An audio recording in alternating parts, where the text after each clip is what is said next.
सर्वोपनिषदो गावो दुग्धा गोपालनन्दनः पार्थो वत्सः सुधीर्भोक्ता दुग्धं गीतामृतं महत् वसुदेवसुतं देवं कंसचाणूरमर्दनं देवकी परमानन्दं कृष्णं वन्दे जगद्गुरुम् मूकं करोति वाचालं पङ्गुं लङ्घयते गिरिं यत्कृपातमहं वन्दे परमानन्दमाधवम्. नमस्कार. आजच्या विषयाला सुरुवात करण्यापूर्वी सकल संत विचार मंचच्या संध्याताईंना मी भरपूर धन्यवाद देऊ इच्छिते. त्याचबरोबर त्यांना माझं नाव सुचवणारी माझी मैत्रीण डॉक्टर माधवी महाजन हिलाही मी खूप धन्यवाद देईन. याचं कारण असं की मला जेव्हा संध्याताईंनी हा विषय दिला की वामन पंडितांच्या यथार्थ दीपिकेवर तुम्ही बोलाल का, तेव्हा मी त्यांना चटकन हो म्हटलं.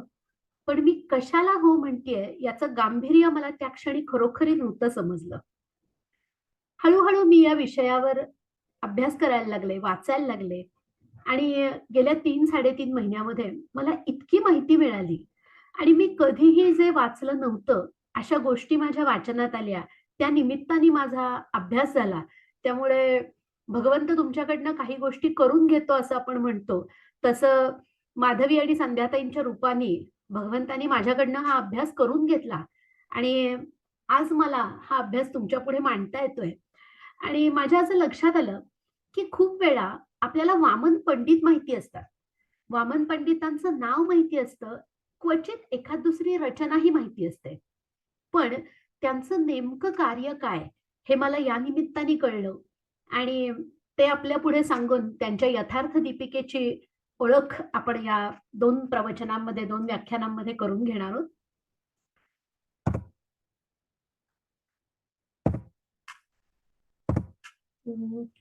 प्रेझेंटेशन पुढे का जात नाहीये, एकच मिनिट जरा.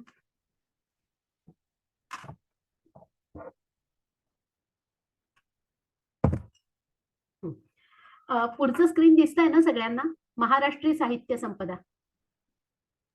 हो हो. मी या ठिकाणी महाराष्ट्रीय असं मुद्दाम शब्द वापरलाय. तो वापरत असताना त्याच्या मागे भावना अशी आहे की संस्कृतोद्भव असणाऱ्या ज्या भारतीय भाषा आहेत त्यामध्ये मराठी ही संस्कृतोद्भव आहे हे सामान्यपणे आपल्याला माहिती असतं.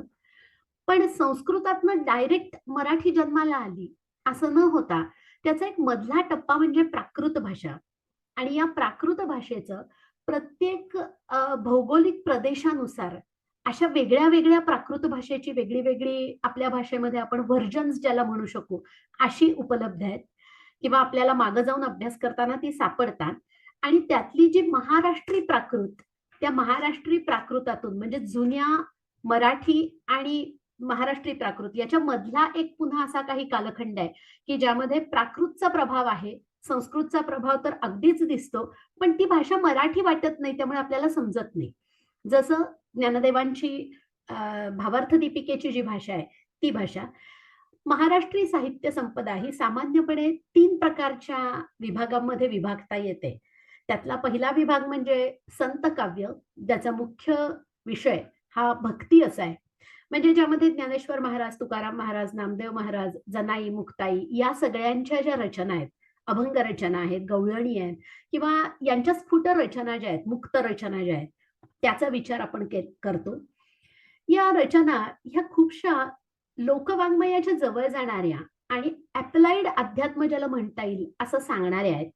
त्यामुळे अगदी ज्ञानदेवांपासून समर्थांपर्यंत सर्व संतांच्या रचना ज्या आहेत त्या माणसाला आपल्या रोजच्या आयुष्याशी जोडता येतात खूपदा आणि म्हणून त्या जास्त लोकप्रिय झाल्या. भक्ती संप्रदाय जसा महाराष्ट्रामध्ये फोफावला तसं या सर्व संत रचना आपल्याला माहिती झाल्या. हे झालं संत वाङ्मय, संत साहित्य संपदा. दुसरा एक टप्पा की जो आपण ऐकून असतो तो म्हणजे पंत साहित्य, पंत काव्य ज्याला म्हणता येईल. त्यामध्ये विद्वत्ता पूर्ण असं ते लिखाण असतं, अशा त्या रचना असतात आणि त्यामध्ये थोडी क्लिष्टता असते आणि कदाचित त्यामुळेच त्याविषयी थोडीफार बाहेरून माहिती असते, पण आतमध्ये काय आहे हे आपण बघायला फारसं जात नाही त्याच्या अवघडपणामुळे. आणि तिसरा टप्पा म्हणजे तंत काव्य, तंत रचना, तंत साहित्य प्रकार.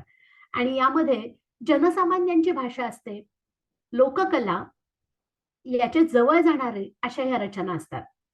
आता पंतकाव्यामध्ये कोण कोण रचना करणारे आहेत, तर वामन पंडितांचं नाव आपल्याला माहिती असतं, मोरोपंतांचं नाव माहिती असतं, रघुनाथ पंडितांचं, विठ्ठल, नागेश किंवा सामराज यासारखे काही कवी आहेत, काही रचयिता आहेत की ज्यांच्या पंतकाव्याच्या रचना या उपलब्ध आहेत.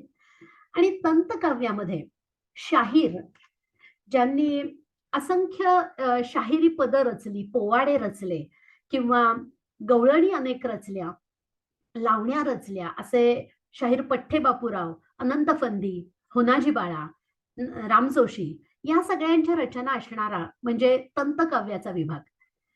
पैकी आपण जे काव्य आज पाहणार आहोत आणि ज्या रचनाकाराची माहिती घेणार आहोत ते वामन पंडित हे दुसऱ्या गटात म्हणजे पंतकाव्याच्या पंत साहित्य प्रकाराच्या मध्ये येतात. हे वामन पंडित नेमके कोण होते?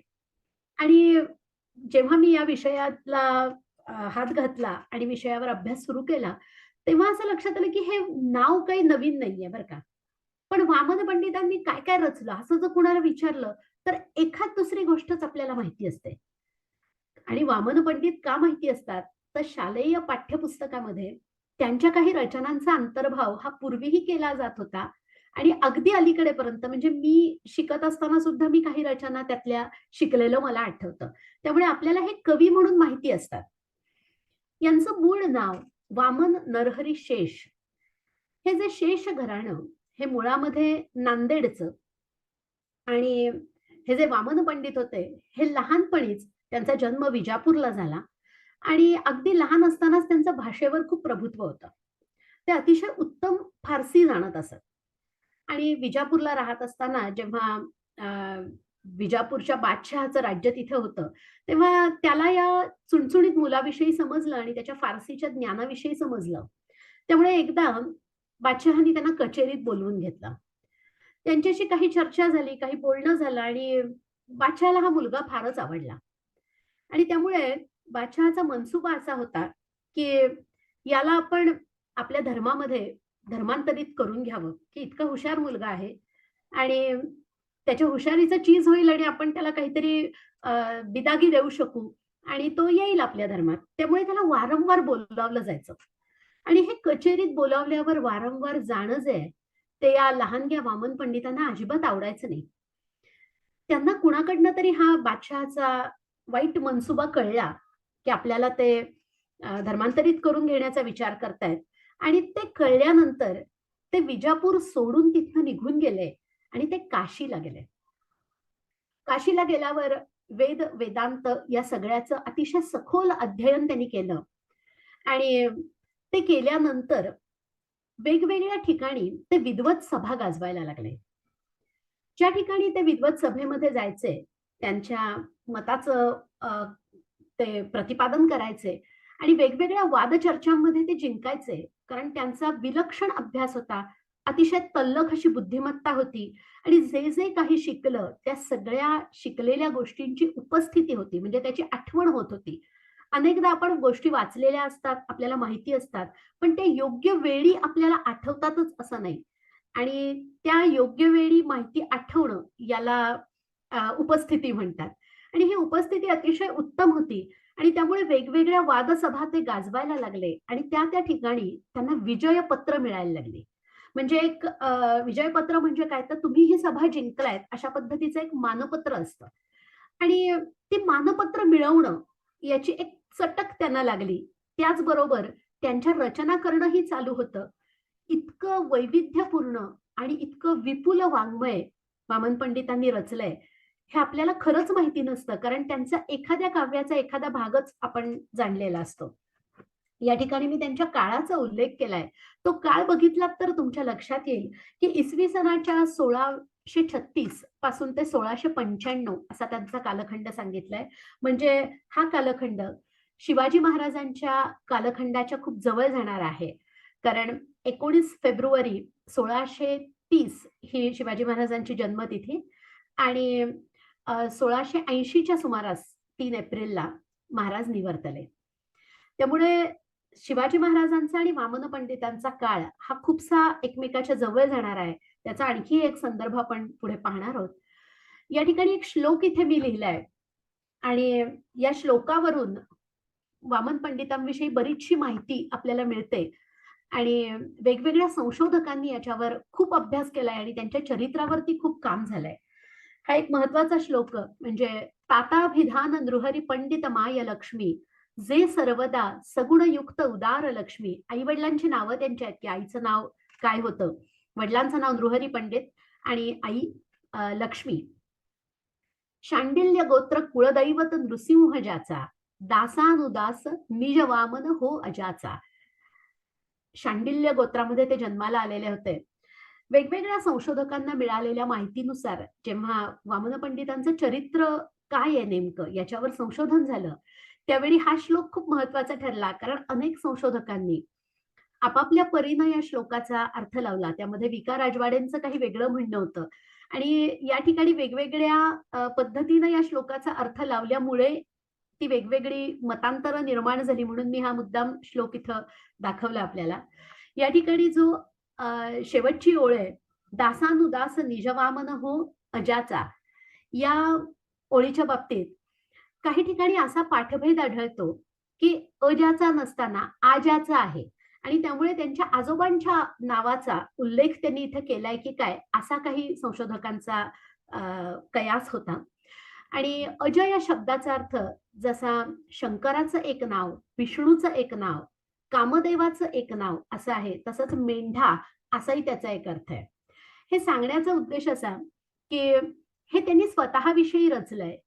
त्यांच्या प्रत्येक रचनेवर किंवा त्यांच्या ज्या काही रचना आपल्याला आढळतात, जे काही वाङ्मय त्यांचं आढळतं, ते प्रत्येकावर संस्कृत भाषेचा प्रभाव हा खूप मोठ्या प्रमाणावर आढळतो आणि त्यामुळे एकाच शब्दाचे अनेक अर्थ, अनेक शक्यता ही गोष्ट गृहीत धरूनच त्यांचं प्रत्येक वाङ्मयातला तुकडा आपल्याला वाचायला आणि अभ्यासाला लागतो. एकूण वामन किती? कारण इतकं विपुल वाङ्मय यांच्या नावावर आहे, की ते बघून अनेक वामन आहेत की काय, असं काही संशोधकांचं म्हणणं होतं. ही माहिती सगळी जरी अवांतर असली, तरी ती सांगण्याचा उद्देश असा, की आपल्याला हळू त्यांचं काय वाङ्मय आहे आणि किती विविध प्रकारचं वाङ्मय आहे, हे जाणून घ्यायचंय, हे समजून घ्यायचंय. तिथे जाण्यासाठीचा एक टप्पा म्हणून बाळकृष्ण अनंत भिडे या संशोधकांनी वामन पंडितांवर जेव्हा संशोधन केलं, तेव्हा त्यांनी असा एक अ, त्यांचा सिद्धांत मांडला, की एकूण 5 वेगळे वामन असावेत. त्यामध्ये यथार्थ दीपिकेचा भाष्यकार जो आहे, म्हणजे यथार्थ दीपिका लिहिणारा, ज्या ग्रंथाची आपण ओळख करून घेणार आहोत, तो ग्रंथ लिहिणारा वामन हा वेगळा आहे. वसिष्ठ गोत्री वामन हा वेगळा आहे. शांडिल्य गोत्री वामन हा अजूनही वेगळा आहे. शृंगारप्रिय वामन हा वेगळा आहे आणि यमक्या वामन हा शब्द आपण खूपदा ऐकलेला असतो आणि यमक जुळवणारा म्हणून वामनाचा उल्लेख असतो. तर तो वामन वेगळा आहे, असं बाळकृष्ण अनंत भिडे यांचं म्हणणं होतं. पण त्याच्यानंतर ज्यांनी संशोधन केलं अशा जरा आजगावकरांनी सांगितलं, की एकूण वामन 2च आहेत.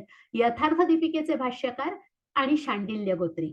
शांडिल्य गोत्री ते होते याचा उल्लेख आपण आत्ताच्या श्लोकात पाहिलाच.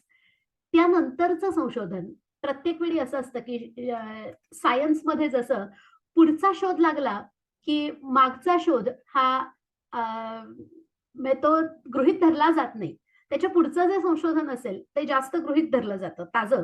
कारण त्या लोकांना जास्त पुरावे मिळालेले असतात. जास्त वाङ्मयाचा आणि जास्त साधनांचा वापर करून त्यांनी ते संशोधन केलेलं असतं. आणि वि.क. राजवाडेंचं म्हणणं असं, की हे सगळं लिहिणारे वामन एकच आहेत. एकाच वामन पंडितांनी ह्या सर्व प्रकारचं वाङ्मय लिहिलंय. आपण त्यांना यमक्या वामन म्हणून ओळखत असतो किंवा सुश्लोक वामनाचं हे आपल्याला माहिती असतं. पण नेमक्या कुठल्या श्लोकांच्या रचना त्यांनी केल्या, हे आपल्याला चटकन लक्षात येत नाही किंवा आपल्याशी त्याचा संपर्क कधी येत नाही. वि.क. राजवाडेंनी एक फार वेगळा मुद्दा आणि वेगळं एक साधन त्यांनी वापरलं आणि त्यांनी असं दाखवून दिलं, की समर्थांच्या आज्ञेनं परळी गडावर शिवाजी महाराजांनी काही सत्पुरुषांना आमंत्रित केलं होतं आणि त्यामध्ये वामनस्वामी नावानी हे वामन पंडित गेलेले होते. त्यांनी तिथे कीर्तन केलं आणि या सगळ्याचे पुरावे त्यांनी सादर केले आणि आपल्याला त्यांच्या जर रचना पाहिल्या, तर या सगळ्याचे पुरावे आपल्यालाही आपल्या डोळ्यासमोर येतात. ज्यांनी कुणी या वामन पंडितांवर संशोधन केलं. त्यातली काही महत्वाची संशोधनं म्हणजे सूर्याजी सदाशिव महात्मे यांनी वेगवेगळ्या वामन पंडितांच्या हस्तलिखित पोथ्यांचं संकलन केलं आणि संपादन केलं आणि त्यामुळे आपण जी यादी पुढे पाहणार आहोत यातल्या कित्येक पोथ्या उपलब्ध झाल्या किंवा त्या लोकांना माहिती झाल्या. त्यानंतर वेगवेगळे ग्रंथांमधले पुरावे, हस्तलिखित, पोथ्या, सनदी, बखरी, वंशावळी, शेष घराण्याची जी जी काही म्हणून कागदपत्र आहेत आणि शेष घराण्याच्या वंशावळी, पत्रव्यवहार या सगळ्याचा अभ्यास करून या सगळ्या संशोधकांनी आपापली मतं मांडली. त्यामुळे ते प्रत्येक मतं ही साधार आहेत. त्यातलं कुठलंच मत असं वाटतंय म्हणून नाही. त्या प्रत्येकाला त्यांनी पुरावे दिलेत आणि ते केवढं तरी मोठं वाङ्मय उपलब्ध आहे. पण संशोधनाच्या क्षेत्रात असल्यामुळे कदाचित मला ते फार सहज उपलब्ध झालं आणि म्हणून असं वाटलं की आपल्याला वामन पंडित माहिती आहेत, वामन पंडितांच्या काही रचना माहिती आहेत, पण ही माहिती कदाचित लोकांना नसणार आहे. त्यामुळे आपण ही आज सांगायची संधी घेऊया. आणखीन एका संशोधनाविषयी मला माहिती कळली की श्रीना बनहट्टी यांनी भावार्थ दीपिका आणि यथार्थ दीपिका म्हणजे ज्ञानदेवी आणि यथार्थ दीपिका याची तुलना करून त्यांचा प्रबंध लिहिला होता.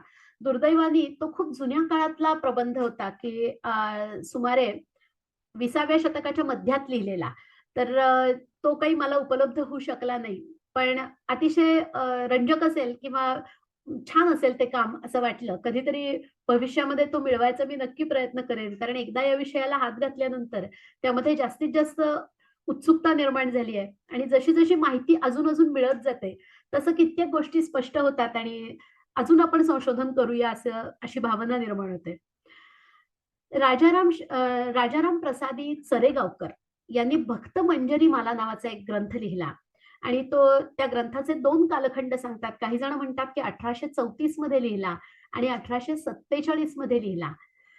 तर या ग्रंथामध्ये त्यांनी अनेक विद्वानांची, अनेक संतांची चरित्र खरं तर लिहिली आहेत.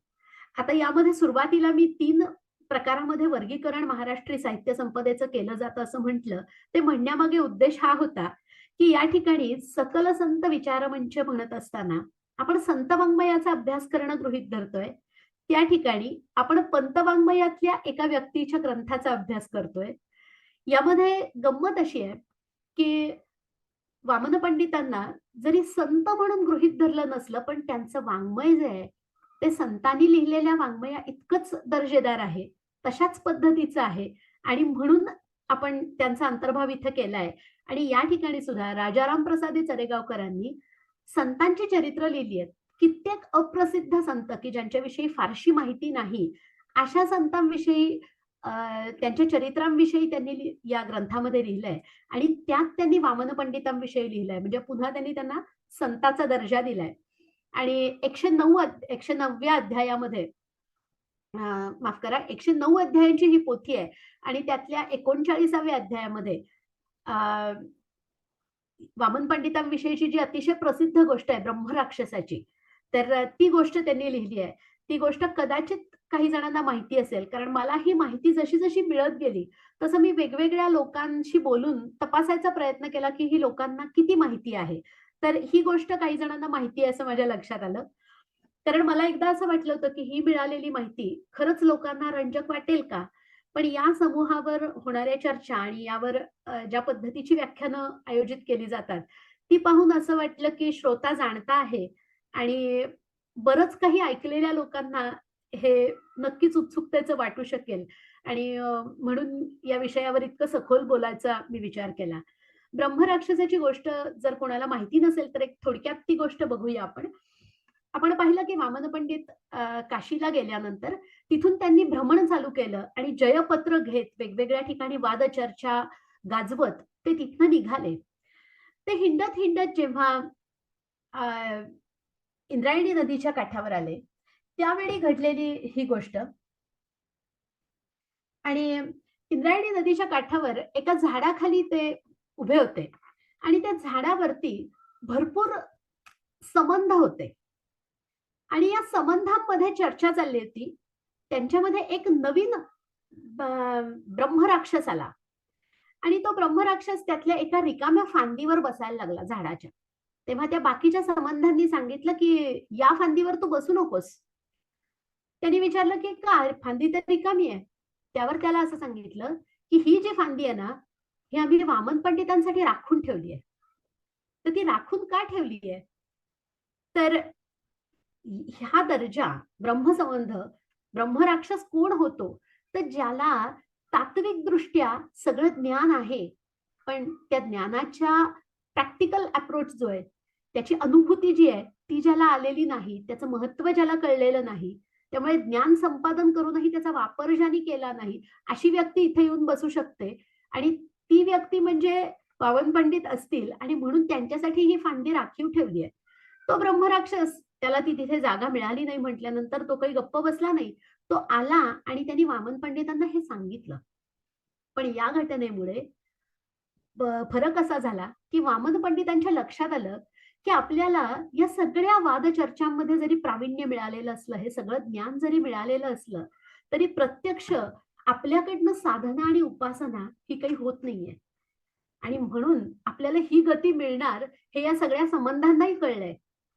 आणि हा साक्षात्कार, ही जाणीव ज्यावेळी झाली, त्यावेळी वामन पंडितांनी स्वतः साधना आणि उपासना सुरू केली आणि त्यानंतर त्यांना त्यांच्या उपास्य दैवतेचं दर्शनही झालं, त्यांच्यावर अनुग्रह झाला, अशी ती ब्रह्मराक्षसाची गोष्ट आहे. त्यामुळे अशा प्रकारे जरी आपल्याला शास्त्र माहिती असलं, जरी आपल्याला ज्ञानमार्ग कळलेला असला, तरी देखील आपल्याला जर आयुष्याचं सोनं करायचं असेल, तर आपल्याला भक्ती मार्गाचा आधार घ्यावाच लागतो. अशा पद्धतीच्या असंख्य गोष्टी आपल्याला संत वाङ्मयामध्ये आढळतात. जसं परिसा भगवतांची ही गोष्ट अशीच आहे, की ते अनेक दिवस पुराण सांगत होते, पुराण कथा माहिती होत्या, रामायण महाभारताचं नैमित्तिक वाचन होतं. पण तरीही प्रवचन करूनही त्या गोष्टीची अनुभूती त्यांनी घेतली नव्हती.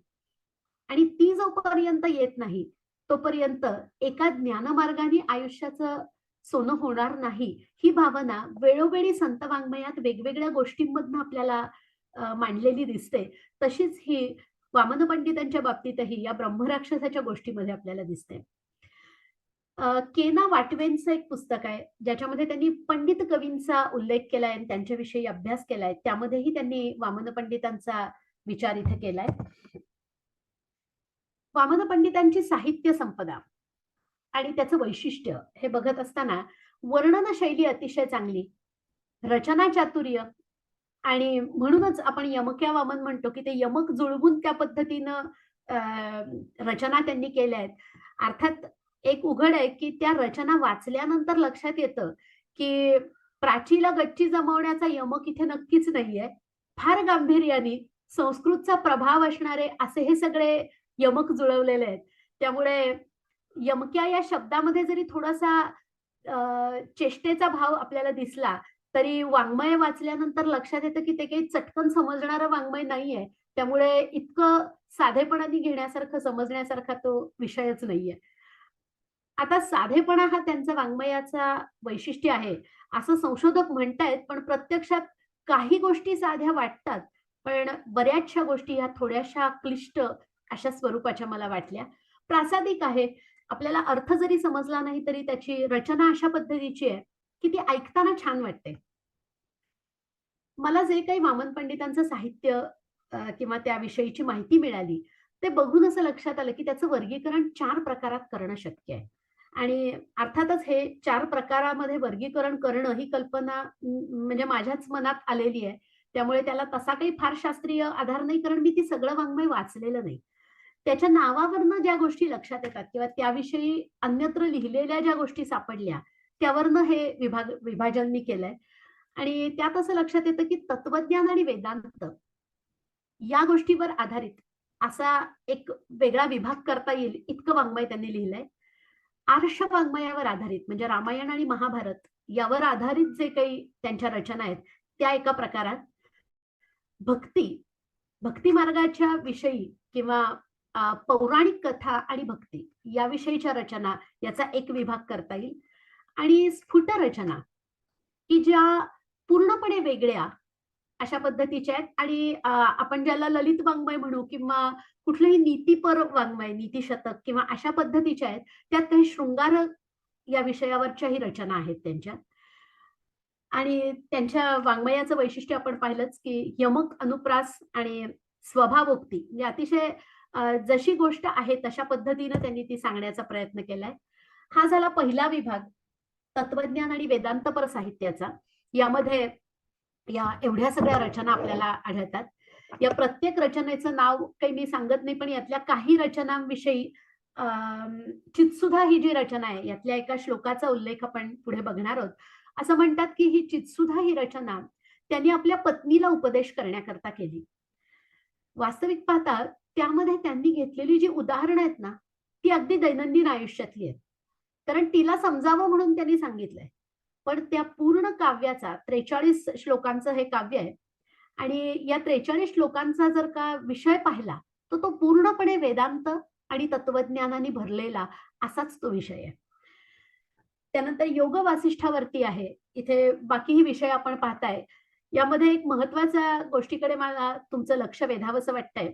ते म्हणजे अ, वामन पंडितांनी यथार्थ दीपिका हा ग्रंथ जसा लिहिला, की जो अत्यंत विस्तृत आहे, अवाढव्य असा ग्रंथ आहे. त्याचबरोबर त्यांनी समश्लोकी भगवद्गीताही लिहिली. म्हणजे 700 भगवद्गीतेच्या श्लोकांवर 700 अ, मराठी भाषेतले श्लोक अशी ही रचना त्यांनी केली आणि शिवाय यथार्थ दीपिका ही रचना केली. म्हणजे एकाच ग्रंथाचा मोह किती पडला असावा, किती त्यांना आवडलं असावं, की त्याच्यावरच त्यांनी समश्लोकीही रचली आहे आणि विस्ताराने सांगत असताना यथार्थ दीपिकाही रचली आहे. आर्ष वाङ्मयावर आधारित साहित्य जे आहे ते सगळ्यात जास्त आढळतं आणि त्याचं कारण सुद्धा लक्षात येतं, की ते कीर्तनकार असल्यामुळे कीर्तनासाठी लागणारी जी आख्यानं, तर त्यासाठी त्यांनी असंख्य आख्यानं लिहिली आहेत. त्यातलं एखादं आख्यानच मला सापडलं, की जे मला वाचता आलं. पण ते वगळता यातले विषय बघूनही तुमच्या लक्षात येईल, की छोट्या-छोट्या रामायण महाभारतातल्या प्रसंगांवर आणि गोष्टीवर त्यांनी छोटी-छोटी ही काव्य अशी रचलेली आहेत. उखळबंधन, कंसवध, कृष्ण चरित्रही आहे आणि कृष्ण जन्मही आहे. सुदाम चरित्र ही जी आख्यानं आहेत, ही आख्यान कवी ह्या आख्यान वाङ्मय किंवा आख्यान काव्य आणि त्यानंतर संस्कृत साहित्यात येणारा जो प्रकार चंपू काव्य, की ज्यामध्ये गद्य आणि पद्य याचं मिश्रण असतं. ही जी आख्यानं वामन पंडितांनी रचली आहेत, ही अर्थातच पद्यमय आहेत. पण ही अशा पद्धतीची आख्यानं आणि त्यापूर्वी रचली गेलेली चंपू काव्य यातच आज सादर केल्या जाणाऱ्या कीर्तनाचं मूळ कुठेतरी असावं, अशा पद्धतीचे काही संकेत मिळतात आणि त्यावर एक संशोधन पर निबंध मी फार पूर्वी लिहिलेला होता, की गद्य आणि पद्याचं मिश्रण जसं आपल्याला कीर्तनात आढळतं, तसं चंपू काव्यात आढळतं. ही जी आख्यानं आहेत, ही नारदीय पद्धतीच्या कीर्तनामध्ये जर उत्तर रंग पाहिला, तर त्यामध्ये एक सलग आख्यान, एक सलग गोष्ट असते, की जी काही पद्यांचा आधार घेऊन गद्य-पद्याच्या मिश्रणातनं नाट्यपूर्ण पद्धतीनं सादर केली जाते. आणि त्यासाठी ही जी आख्यानं आहेत, ही अतिशय उपयुक्त ठरली असावीत आणि त्यामुळे असं म्हणतात, की वामन पंडितांच्या ज्या रचना आहेत, त्यांचं जे वाङ्मय आहे, त्याचा प्रभाव वक्ते, कीर्तनकार, प्रवचनकार यांच्यावर फार मोठ्या प्रमाणावर दिसतो. कारण वेगवेगळी वापरली जाणारी जी पद्य आहेत कीर्तनामध्ये वापरली जाणारी, ती सगळी या आख्यानांमधनं आलेली असतील आणि म्हणूनच रामजन्माचं आख्यान आहे, कृष्ण जन्माचं आख्यान आहे. तर अशा वेगवेगळ्या अ, रामायण महाभारतातल्या गोष्टींवर आधारित असं हे साहित्य त्यांचं दिसतं. त्यानंतर भक्तिविषय साहित्यामध्ये आता यात सुद्धा कित्येक गोष्टींच्या कथा ज्या आहेत, जसं गजेंद्र मोक्षाची कथा आहे, ही पुराणांमध्ये आढळते. तर पौराणिक वाङ्मयामध्ये येणाऱ्या गोष्टी छोट्या-छोट्या, त्यावर आधारित अशा या सगळ्या रचना आहेत. आता या ठिकाणी राधाभुजंग, राधाविलास या रचना आहेत. राधा ही संकल्पना महाभारतात आपल्याला अनेकांना माहिती आहे, की महाभारतात कुठेही राधेचा उल्लेख नाहीये. राधा ही कल्पनाच आपल्याला उत्तरकालीन दिसते आणि त्यावरती पण राधा आणि कृष्ण, राधेची कृष्ण भक्ती यावरती खूप बोललं जातं आणि खूप वेळा आदर्श म्हणून त्याचं उदाहरण दिलं जातं. भक्ती चळवळ जशी महाराष्ट्रात फोफावलेली होती आणि संत साहित्याने जशी ती जास्तीत जास्त वाढवली, मनामनात रुजवली, तर त्याचा परिणाम इथे या विद्वज्जड अशा रचनांवर सुद्धा आढळतो आणि म्हणून वामन पंडितांच्या रचनांमध्ये आपल्याला अनेक या भक्तिविषयक रचनांचा उल्लेख आपल्याला सापडतो. त्यानंतर त्यांचं जे स्फुट साहित्य आहे त्याच्यामध्ये वेगवेगळ्या रचना आहेत, की ज्याच्यामध्ये रासमंडळ, वेणुसुधा.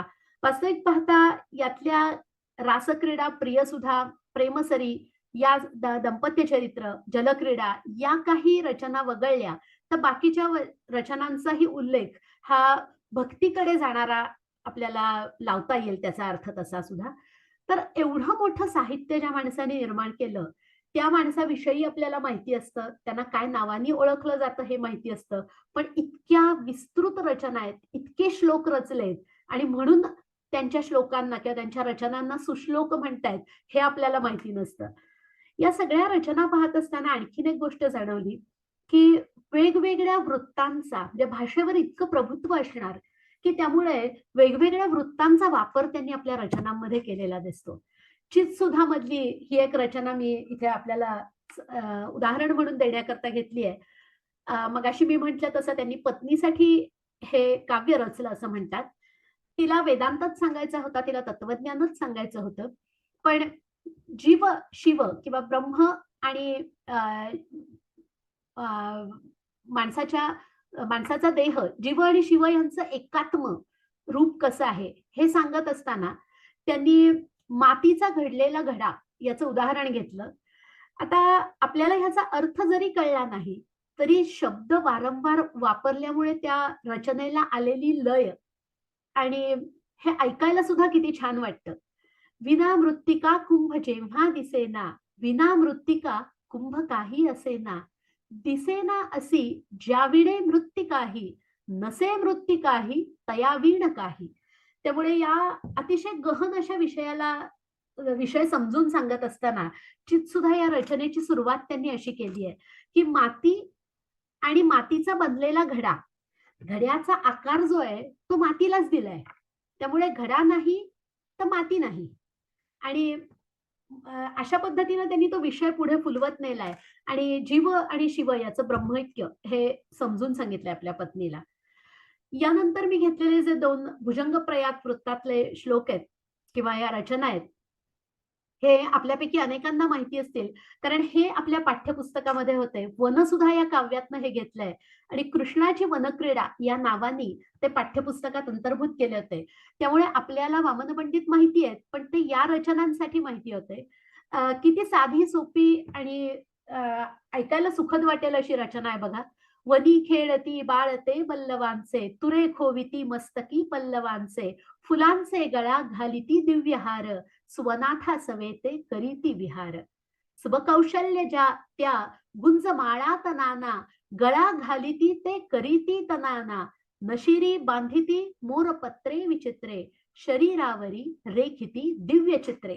शरीरावर अंगावरती काढलेल्या चित्रांचा म्हणजे नव्या भाषेत आपण त्याला टॅटू वगैरे म्हणू, अशा गोष्टींचा उल्लेख इथे यांनी केलाय. आणि हे कृष्ण आणि त्याचे सवंगडी कशा पद्धतीनं वनामध्ये क्रीडा करत होते, याचं वर्णन त्यांनी अतिशय सुंदर या काव्यामध्ये केलंय. हे काव्य कदाचित जुनं पाठ्यपुस्तक ज्यांनी शिकलं त्या अनेकांना पाठही असेल. पण या गोष्टी आपल्याला माहिती असतात. आणि त्यानंतरचं आणखीन एक मी घेतलेलं उदाहरण शिखरिणी वृत्तातली ही रचना आहे. शिवमहिम्न ज्या वृत्तामध्ये रचलंय, ते हे वृत्त सिद्धांत विजय नावाचा जो ग्रंथ आहे, त्या ग्रंथामध्ये त्यांनी सुरुवातीलाच परंपरा सांगितली आहे, की कशा पद्धतीनं हे ज्ञान पूर्वजांकडनं आलंय. तर पाराशरांकडून व्यासांकडे, व्यासांकडून शुकाकडे आणि अशा पद्धतीनं ते आलंय याचा उल्लेख करत असताना सुरुवातीलाच ते हा श्लोक देतायत. "अहो देहो जाती रविकुल गुरौर गोत्र जलधौ, शुकश्री व्यासाद्या मुनय इह मत्पूर्वजतमाः, स्वनाम्ना मद्वासौ हरिपदरजौ वामन इति, श्रियः कान्तः कर्ता पिच स्वकृत सिद्धांत विजयः." सिद्धांत विजय या ग्रंथाच्या विषयी त्या ग्रंथाच्या प्रस्तावनेमध्ये त्यांनी हा श्लोक वापरलाय. यथार्थ दीपिका या ग्रंथाविषयी आपण काही गोष्टी आज जाणून घेऊया आणि काही त्यातल्या गोष्टी आपण उद्या जाणून घेऊया. यथार्थ दीपिका ही वामन पंडितांनी भगवद्गीतेवर लिहिलेली टीका आहे.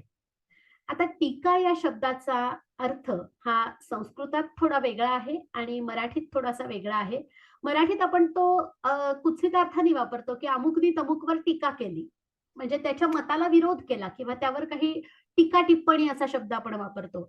पण संस्कृतात मात्र एखादी गोष्ट स्पष्ट करण्यासाठी, ती समजण्यासाठी काळाच्या ओघात जेव्हा जेव्हा तो ग्रंथ दुर्बोध होतो, तेव्हा त्यातली दुर्बोधता काढून टाकण्यासाठी, तो चटकन कुणालाही समजावा यासाठी त्यातल्या प्रत्येक शब्दाचा विचार करून, शब्दाचा अर्थ सांगत, वेगवेगळ्या उदाहरणांनी जेव्हा ती गोष्ट समजून सांगितली जाते, तेव्हा त्या ग्रंथाला टीका म्हणतात.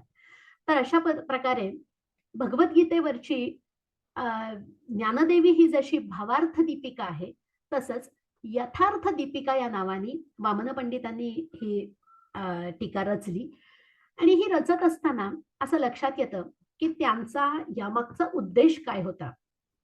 तर त्यांचं असं म्हणणं होतं, की गीतेच्या श्लोकांचा अर्थ प्रत्येकाने आपापल्या परीनं लावला आणि म्हणून वेगवेगळ्या शास्त्री पंडितांनी जरी त्याच्यावर टीका केल्या असल्या, त्याच्यावरती टीका लिहिल्या असल्या, तरी प्रत्येकाला आपल्याला जे सांगायचं होतं ते त्यांनी त्या माध्यमातून सांगितलं. तो अर्थ त्यांनी लावला. त्यामुळे कुणाला त्यात कर्मयोग दिसला, कुणाला त्यात भक्ती दिसली आणि वामन पंडितांचं असं म्हणणं होतं, की त्याचा नेमका अर्थ काय आहे, ते मला कळलंय आणि तो सांगण्यासाठी मी ही यथार्थ दीपिका लिहितोय. त्यांच्या रचनेमध्ये त्यांनी असा स्वच्छ उल्लेखही नंतर केलाय. भीष्म पर्वामधल्या महाभारताचं जे 6वं भीष्म पर्व, त्या भीष्म पर्वातल्या 23व्या अध्यायापासून 41व्या अध्यायापर्यंतच्या 18 अध्यायांमध्ये श्रीमद भगवद्गीता हा ग्रंथ येतो. वास्तविक पाहता आर्ष महाकाव्यामध्ये आलेला ग्रंथ असूनही त्या अध्यायांची जर पुष्पिका पाहिली, पुष्पिका म्हणजे एखाद्या अध्याय पूर्ण झाल्यानंतर शेवटी जी ओळ असते ती पाहिली, तर आपल्या लक्षात येईल की आर्ष महाकाव्याच्या एका खंडात, एका पर्वामध्ये आलेले हे श्लोक, असे हे 18 अध्याय, पण त्याला उपनिषदांचा दर्जा दिलाय.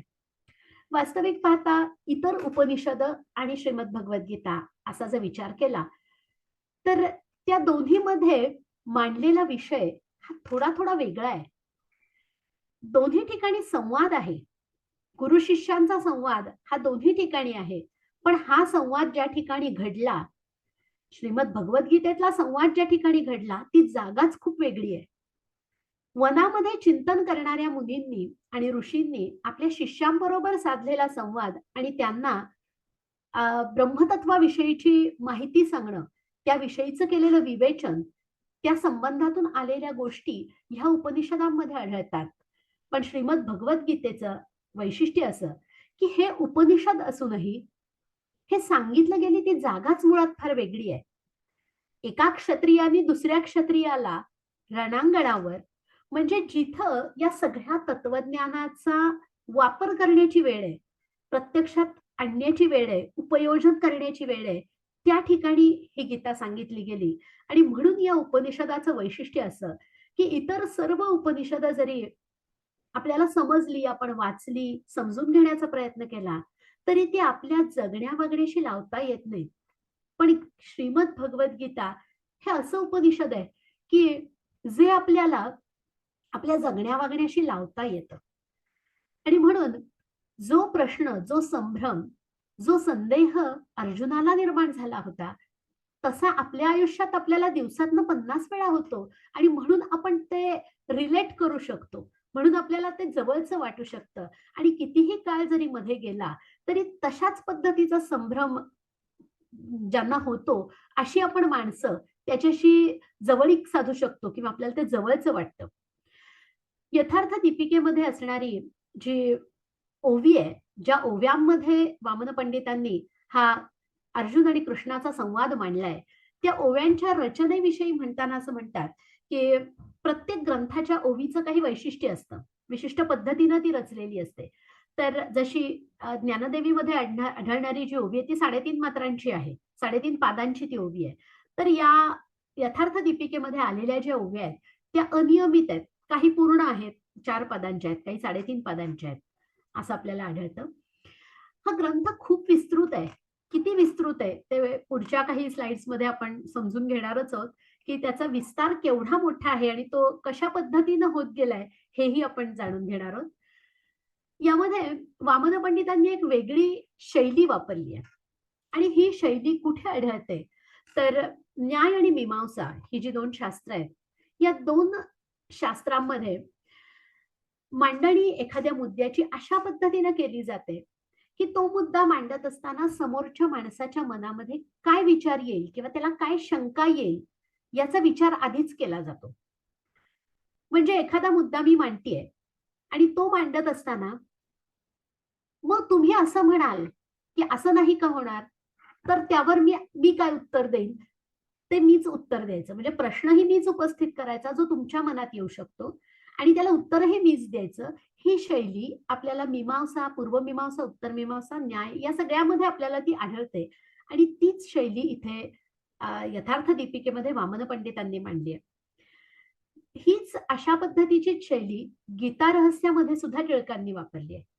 ही शैली वापरण्यासाठी जे ज्ञान लागतं, वेद आणि वेदोत्तर काळातल्या वाङ्मयाच्या वरती जो एक पकड लागते, की हे सगळं ज्ञान ज्यांनी आत्मसात केलंय आणि ज्याला ते कुठेही वापरता येणं शक्य आहे, अशाच माणसाला या शैलीमध्ये लिहिता येईल आणि म्हणून ती गोष्ट थोडीशी दुर्बोध होते. आता वास्तविक पाहता टिळकांनी रहस्य सांगायचा प्रयत्न केला, पण ते इतकं विस्तृत आहे आणि अशा पद्धतीनं सांगितलंय, की जर तुम्ही रोज त्याचा एकच तुकडा वाचला, एकच पॅराग्राफ वाचला, तर काल वाचलेल्या गोष्टीशी विरोध आहे की काय असं वाटावं. पण प्रत्यक्षामध्ये मात्र तो मुद्दा स्पष्ट करण्यासाठीच एक तुमच्या मनात आलेली शंका घेऊन त्याचं निरसन करण्यासाठी त्याला काय शास्त्राधार आहे हे सांगितलं. त्यामुळे ज्या पद्धतीची रचना आपल्याला गीता रहस्यामध्ये आढळते, तशाच पद्धतीची पूर्व पक्ष आणि उत्तर पक्ष मांडणारी अशी रचना यथार्थ दीपिकेमध्ये वामन पंडितांनी केलेली आपल्याला आढळते. 18 अध्यायांमध्ये असणाऱ्या 700 श्लोकांचं विवेचन करत असताना त्यांनी 22,500 ओव्या लिहिल्या आहेत. आणि हा आकडा म्हणजे साधारणपणे ज्ञानदेवीच्या 3.25 ते 3.5 पट, ज्ञानेश्वरीच्या 3.25 ते 3.5 पट एवढा मोठा याचा आकार आहे. आणि मगाशी जे मी सुरुवात करताना म्हटलं, की मी जेव्हा संध्याताईंना हो या विषयावर बोलेन म्हणलं, तेव्हा आपण कशाला हो म्हणतोय हे मला कळलं नाही. तर ते याचमुळे, की मी प्रत्यक्षात वाचायला सुरुवात केल्यावर लक्षात आलं, की आपल्याला वाटतंय तितकं हे सोपं नाही. आणि यातल्या शीतावरून भाताची परीक्षा करत असताना सुद्धा एक शीत बघून चालणार नाहीये. आपल्याला अनेक श्लोक, अनेक ओव्या बघायला लागणार आहेत आणि त्यामुळे मला याचा विस्तार जो आहे, तो आपल्यापुढे मांडताना फार छान वाटतंय, की कशा पद्धतीनं त्यांनी केलंय आणि कशा पद्धतीनं एक-एक मुद्दा फुलवलाय, ते आपण पुढच्या व्याख्यानात जाणून घेणारच आहोत सविस्तर. या ग्रंथाचं आणखीन एक वैशिष्ट्य असं, की यामध्ये अन्य ग्रंथांचे संदर्भ त्यांनी खूप मोठ्या प्रमाणावर दिलेत. म्हणजे एखादा मुद्दा स्पष्ट करत असताना उपनिषद काय म्हणतात, स्मृती काय म्हणतात, या सगळ्याच्या आधाराने ते मुद्दे स्पष्ट केलेत आणि त्यामुळे अ, एखादा संशोधनपर प्रबंध लिहित असताना ज्या पद्धतीनं लिहिलेला असतो, की त्याला आधार दिलेला असतो प्रत्येक गोष्टीला आणि तो आधार तिथे उद्धृत करणं अपेक्षित असतं. त्यामुळे संशोधन विद्यार्थ्यांना शिकवत असताना आम्ही ही गोष्ट प्रत्येक वेळी काटेकोरपणे सांगत असतो, की एखाद्या गोष्टीवर तुझं जर काही म्हणणं असेल, की तुला जर असं म्हणायचं असेल, की ही व्यक्ती होऊन गेलीच नाही इतिहासामध्ये, असं कुठल्या व्यक्तीविषयी म्हणायचं असेल, तर तू म्हणू शकतोस. फक्त तुला त्याचे पुरावे द्यायला लागतील. कुठलीही गोष्ट म्हणायला हरकत नाही, पण तुम्हाला त्याचे पुरावे देऊन ते सिद्ध करायला लागेल. आणि त्यामुळे प्रत्येक गोष्टीचा पुरावा, की मी अमुक म्हटलं, कारण हे असं आहे. तर अशा पद्धतीचे जे संशोधनात्मक लिखाण करण्याची जी पद्धत असते, ती वामन पंडितांनी अवलंबलेली दिसते आणि त्यामुळेही कित्येक वेळा त्याची क्लिष्टता वाढतीये असं लक्षात येतं. संशोधन वाङ्मयाच्या बाबतीत हे नेहमी होतं, की कित्येक वेळा लोकांच्या अगदी जवळचे विषय असतात. लोकांना ज्याच्यामध्ये रस असू शकेल असे विषय असतात. पण ती जी मांडणी संशोधनात्मक लिखाणाची असते, ती थोडीशी क्लिष्ट असल्यामुळे सामान्य माणसाला ती आपल्या आवाक्यातली नाहीये असं वाटत राहतं. आणि तसं कदाचित यथार्थ दीपिकेच्या बाबतीत झालं असावं आणि हे एक कारण असेल, की ती रचना एवढी लोकप्रिय का झाली नाही? वामन पंडितांचं इतकं विपुल वाङ्मय आहे, पण ते आपल्याला माहिती नाही. याची काय कारणं असू शकतील? यावरही मी थोडाफार विचार केला आणि हे सगळं वाचन करत असतानाच्या दरम्यान मला ज्या गोष्टी जाणवल्या, त्यातले काही मुद्दे मी या ठिकाणी शेवटच्या ह्या विषय जेव्हा आपण संपू तेव्हा मी आवर्जून सांगेन की मला जाणवलेले मुद्दे, तुम्हाला यातले काही मुद्दे आणखीन जाणवले असतील तर ते मला कळवायला आणि सांगायला काहीच हरकत नाही. कारण इतका सुंदर विषय, इतकं वैविध्यपूर्ण, इतकं विपुल लेखन केलेलं आहे या व्यक्तीने आणि आपल्याला त्यांचं नाव माहिती आहे आणि त्यांच्याविषयी अगदी थोडीशीच माहिती आहे, एखादी रचना माहिती आहे. प्रत्यक्षामध्ये इतकं मोठं हे वाङ्मय आहे सगळं, की यथार्थ दीपिकेमधल्या काही श्लोकांच्या वरचं त्यांचं विवेचन वाचत असतानाही आपल्याला लक्षात येणार आहे, की त्यांनी किती सखोल विचार त्याचा केला होता. आणि एका विषयावर जेव्हा अनेक जणांनी आपापली मतं मांडून झाली आहेत, तेव्हा इतका विस्तृत, इतका मोठा ग्रंथ लिहिणं, हे सुद्धा किती अवघड आहे, की या सगळ्या मतांचा अभ्यास केलाय, त्या मतांचं खंडन केलंय. काही ठिकाणी त्या मतांचं खंडन करून त्यावर स्वतःचं काय म्हणणं आहे, हेही त्यांनी सांगितलंय. आणि अशा पद्धतीनं अतिशय विस्तृत आणि सखोल अशा पद्धतीचं विवेचन या गीतेवर केलेलं दिसतं. कारण गीता हा ग्रंथ मुळामध्ये काय आहे, हे जर बघितलं, तर असं लक्षात येतं, की वेगवेगळ्या टीकाकारांनी, ज्यांनी कोणी गीतेवरती टीका लिहिल्या, त्या अनेक आचार्यांनी काय केलंय, तर पहिला अध्याय आणि दुसऱ्या अध्यायाचे पहिले 10 श्लोक यामध्ये काय आहे, तर फक्त कुठल्या बॅकड्रॉपवर या गोष्टी घडतायत, पार्श्वभूमी काय आहे, याचं वर्णन आहे, कुठल्या सिच्युएशनमध्ये घडतायत. कारण एखादी घटना, एखादा सल्ला एखादी व्यक्ती दुसऱ्या व्यक्तीला देते, तेव्हा तो काय कॉन्टेक्स्टमध्ये देते, हा फार महत्वाचं असतं. अर्जुनाची अवस्था काय होती, तर वेपथुश्च शरीरे मे रोमहर्षस्य जायते म्हणतोय, की आता मला हातपाय चळाचळा कापतायत आणि मला इथे काहीही करणं शक्य नाही, मी शस्त्र टाकतो असं अर्जुन म्हणतोय. आणि पूर्णपणे शिष्यत्व स्वीकारतो, शिष्यस्तेहम शाधी मां त्वां प्रपन्नम म्हणतोय. आणि तिथपासून या पहिल्या अध्यायापासून सुरू होणारा अर्जुनाचा प्रवास, त्याच्या मनातलं दोलायमान अवस्था आणि तिथपासून ते 18व्या अध्यायामध्ये नष्टो मोह स्मृतिर्लब्धा म्हणतोय. या ठिकाणी सुद्धा फार गंमतशीर आहे बघा, आपण हा श्लोक नंतर अगदी आवर्जून पाहणार आहोत, की नष्टो मोह, ज्या मोहामुळे मला हे जग वेगळं वाटत होतं, तो मोह आता, मोहाचा पडदा दूर झालाय आणि स्मृतिर्लब्ध म्हणजे मला जाणीव झालीये, माझ्याकडेच असणाऱ्या गोष्टीची मला आठवण झालीये म्हणतो. मला नव्याने ज्ञान नाही झालेलं, ते माझ्याकडे होतं पण मला ते कळत नव्हतं. वास्तविक पाहता आपण जेव्हा म्हणतो की अर्जुनासारखाच संभ्रम आपल्याला होतो किंवा तशाच शंका आपल्याला येतात, तर यामध्ये हाच मुद्दा आहे की कित्येक वेळा आपल्या समस्यांची उत्तरं ही आपल्याचकडे असतात, फक्त ती त्या क्षणी आपल्याला सुचत नाही. आणि अर्जुनाची जी अवस्था 18व्या अध्यायात तो सांगतो की नष्टो मोह स्मृतिर्लब्धा, मला आता आठवायला लागलंय, मला आता कळायला लागलंय की मी काय करायला हवं आणि मला पटलंय, ही अवस्था हा प्रवास आहे. त्यामुळे अर्जुनाचा हा मानसिक प्रवास या गीतेच्या माध्यमातून आपल्याला समजत असतो. त्यातले एक एक टप्पे आपल्याला वामन पंडितांनी वेगवेगळी उदाहरणं देऊन वेगवेगळ्या गोष्टींच्या आधारे आपल्याला पटवून दिले आणि ते कशा पद्धतीनं रचना करतात याविषयी आपण सखोल बघणारच आहोत. या ठिकाणी एक तक्ता मी असा बनवलाय की ज्यामध्ये पहिल्या 9 अध्यायांमध्ये भावार्थ दीपिका किती ओव्यांमध्ये ही गोष्ट सांगते. 47 श्लोक आहेत पहिल्या अध्यायाचे आणि 275 भावार्थ दीपिकेच्या ओव्या आहेत आणि त्या ठिकाणी वामन पंडितांनी 388 ओव्या रचल्या आहेत. कित्येक आचार्य दुसऱ्या अध्यायाच्या 11व्या श्लोकापासूनच विवेचन चालू करतात, कारण तिथेच खरा विषय चालू होतो. आधी रणांगणावर कोण कोण आले, कसे कसे आले, कुठले योद्धे आले, कुणाबरोबर कोण होता, कुणाकडे कुठला शंख होता, या सगळ्या गोष्टींचं विवेचन आपल्याला दुसऱ्या अध्यायाच्या 10व्या श्लोकापर्यंत आढळतं. त्यामुळे या सगळ्या पूर्वपीठिकेला, या सगळ्या तिथल्या म्हणजे थोडक्यात त्या ज्या सीन मध्ये हे डायलॉग झाला, तो सीन काय होता हे सांगण्यासाठी हे श्लोक रचलेत. पण त्यावरही त्यातली अर्जुनाची अवस्था सुद्धा अतिशय सखोल आणि अतिशय समर्पक पद्धतीनं आपल्याला वामन पंडितांनी समजावून सांगितली आहे. या ठिकाणी हे आकडे इथे देण्यामागचा उद्देश एवढाच आहे की हा जो विस्तार आहे, की ज्ञानदेवीच्या तिप्पट अशा पद्धतीची ही ग्रंथरचना आहे, हे म्हणत असताना कुठल्या कुठल्या ठिकाणी किती श्लोकांनी ती रचना, किती ओव्यांनी ती रचना वाढली आहे, हे बघणं सुद्धा फार रंजक आहे. दुसऱ्या अध्यायाचे श्लोक 72 आहेत, तिथे 1703 ओव्यांची रचना झालेली दिसते, जिथे ज्ञानदेवीमध्ये फक्त 375 ओव्या आहेत. किंवा 6व्या आणि 7व्या अध्यायाचं पण बघा, 4थ्या अध्यायात पण दिसतं की 42 श्लोक आहेत, 225 भावार्थ दीपिकेमध्ये आहेत, पण 1439 ओव्या ह्या यथार्थ दीपिकेमध्ये दिसतात. अशाच पद्धतीनं 9व्या अध्यायात सुद्धा 34 श्लोक आहेत, 535 ओव्या आहेत भावार्थ दीपिकेच्या आणि 1825 यथार्थ दीपिकेमध्ये आढळतात.